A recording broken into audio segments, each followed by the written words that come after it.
Сегодня мы побываем в еще одном отдаленном селе Горного Улуса – Бескёль. Здесь проживает 600 с лишним человек, и среди них наши герои – приемная семья Ефремовых. Айталина Ивановна и Кирилл Макарович, вырастив двоих сыновей, почти 8 лет назад взяли на воспитание Нарыяну, которой тогда было 5 месяцев. Сейчас девочка учится во 2 классе, у нее много друзей, увлечений, но главное в ее жизни – это семья, ставшие для нее родными мама и папа. Расскажите, пожалуйста, как в вашей семье появилась Нарыяна? Мы узнали, нам рассказали о ней. Я захотела это. У меня 2 старших сына, у нас не было дочки. Вот, я захотела иметь дочку. Вот, и пошла и посмотрела на нее. Ей не было и 5 месяцев, она такая крошечная была, маленькая совсем. Она мне очень понравилась, я сразу сказала, что беру ее. И сразу документы стали собирать. Вот тогда у нас и появилась в 2014 году. Получается, что, наверное, тогда у вас с ней не было особых трудностей? Нет, не было. Не было. Она была спокойным ребенком. Ну, а чем она радует вас? Но она хорошо учится, любит спортивные игры. Летом тут у нас во дворе много детей бывает. Вот соревнуются, бегают, прыгают, мяч играют. То есть, когда вы взяли Нарыяну, ваши дети уже были взрослые? Взрослые. Уже. А как они приняли ваше решение, что вы возьмете девочку? Они поддержали, конечно. Поддержали, ага. Старший сын был в армии, а младший заканчивал 11 класс. Сразу им понравилось, вот мы взяли девочку. Расскажите о себе. Ваш муж чем занимается? Дети взрослые, старшие? Старший сын у нас автомеханик. Он женился, у них 4-месячная дочка. Младший сын закончил учебу, высшее учебное заведение и работает по специальности. У них уже своя семья. Наш папа работает газооператором Сахантранс нефтегаз. А я работаю в предприятии «Горный ас», в молокоприемном пункте тут и лаборанткой. А вы планируете еще взять детей? Еще бы одну девочку взяли, хотели бы взять. Вот. Для Нарыяны подружка? Ага, подружкой была. Ага. Она скучает иногда, вот. А я одна, еще хочу. Конечно, Нарыяна не сидит без дела. Она сама может занять себя любимым рисованием, творчеством. Мы увидели поделки, сделанные ею вместе с мамой. Мы с мамой технологии в доме сделали мишку, жабу, и еще самолет, и еще крабик. А вы кем видите Нарыяну? Как вы думаете, кем она будет? Хотели бы спортсменкой видеть. У нее такие данные у нее на спортивной этой стороне. Нарыяна с удовольствием показала нам свои спортивные успехи. Девочка с усердием занимается как в школе, так и дома.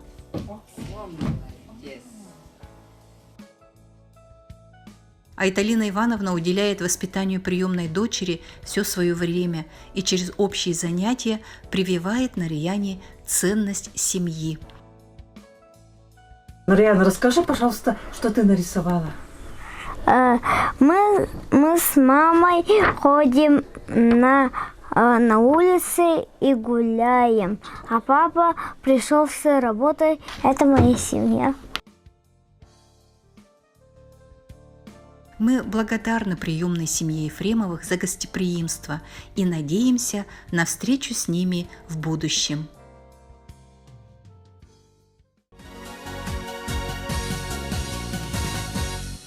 Расскажите какой-то случай из вашей практики, вы же много лет уже работаете, какую-нибудь судьбу, я называю ребенка, как он попал в детский дом и как вы помогли ему устроиться в семью? Устраиваться мы помогаем многим, да, но есть такие отдельные случаи, конечно. Рассказывать там много по практике, по опыту, да. Была у нас одна девочка, она находилась в банке данных довольно-таки долго. Была очень невзрачненькая фотография. Граждане, когда приходили, знакомились с производной информацией, смотря на фотографию, они сразу отказывались. Но у нас нашлась одна гражданка, которая сказала: нет, я все-таки схожу, посмотрю, я встречусь с этим ребенком. И мы выписали направление, и она пошла встречаться с этим ребенком. Сходила, все, контакт у них наладились. Она пришла и говорит: как хорошо, что стояла такая фотография, что никто на нее не претендовал. И эта девочка у нас ушла благополучно в эту семью. Случаи разные. У нас дети сами выбирают родителей. У нас был один мальчик, выписано где-то было, наверное, порядка 5-6 направлений гражданам. Граждане приходили, знакомились, потом приходили к нам, потому что нужно подписывать бумаги, там все, да. И они говорили: ну как-то он себя неадекватно ведет, он бьется головой,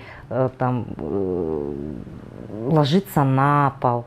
И вот пришла 6-я, по-моему, или 5-я семья, которой мы выписали направление. И мальчик сам взял их за руки и пошел вместе с ними. И так он ушел у нас в семью. Также был у нас случай, очень семья такая у нас, не первого ребенка они брали. К нам иногда граждане приходят по несколько раз.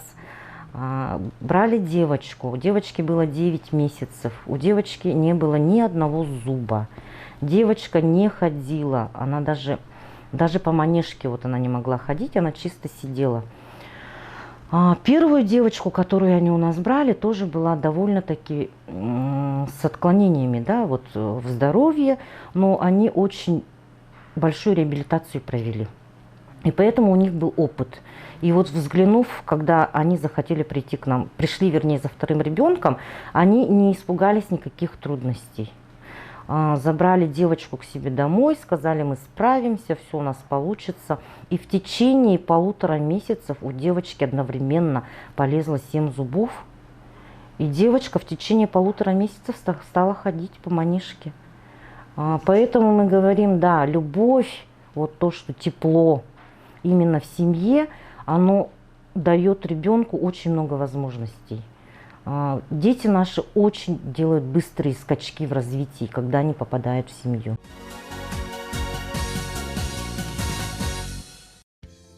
Мы хотим познакомить вас с Кириллом. Мальчик нуждается в наставничестве или опеке. Меня зовут Кирилл, мне 15 лет. Я сейчас учусь в 9 классе и планирую поступать на юридический, потому что мне это как-то ближе. И, в принципе, я очень интересуюсь такими вещами, как помощь людям с законом или чем-нибудь подобным. А в чем ты помогал уже? Может, была какая-то ситуация? Нет, еще опыта я никакого не имел, но хочу что-нибудь такое подобное узнать. А почему именно это? Как ты к этому пришел? Не знаю, какая-то внутренняя предрасположенность и такое чувство некоторой несправедливости к некоторым людям, типа, с которыми общался раньше. А что бы ты хотел изменить, может, в своей жизни?